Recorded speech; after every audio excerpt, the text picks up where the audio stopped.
Na bayan ng mga dakila.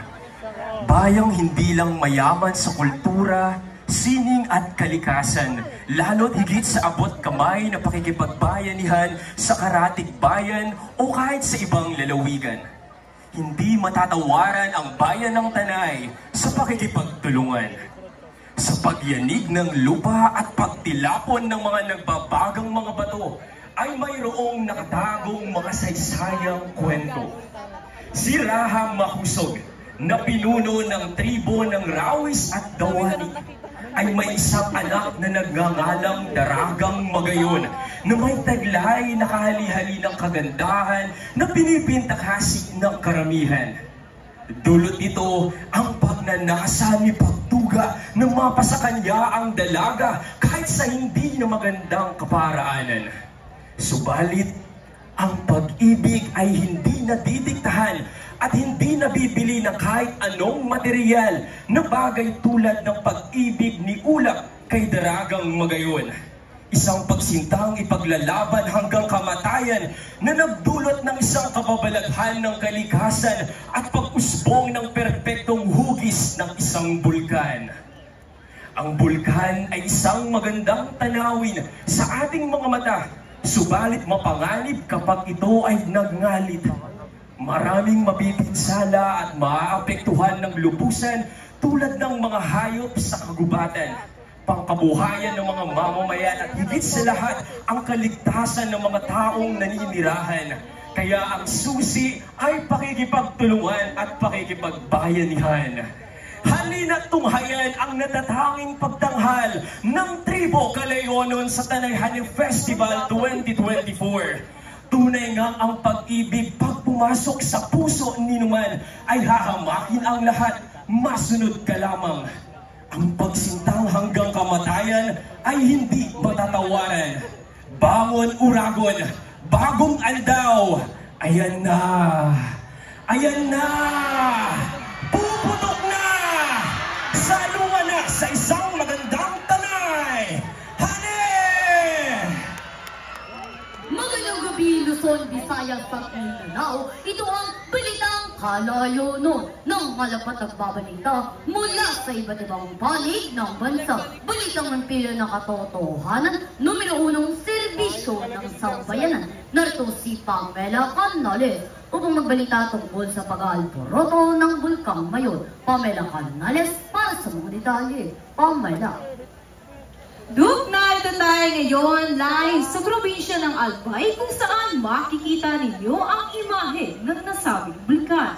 Ang pag-aalboroto nito ay nagdulot ng labis na pagkabahala sa mga residenteng naririto. Sa ngayon, patuloy pa rin inoobserbahan ng PHIVOLCS ang bulkan para sa mga senyales na maaaring humantong sa tuluyang pagsabog nito. Balik sa inyo, Lu. Maraming salamat, Pamela. At yan ang balitang nakalap ngayong araw na ito. Balitang nagliliyab, balitang Kalayonon.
destinasyon ang bayan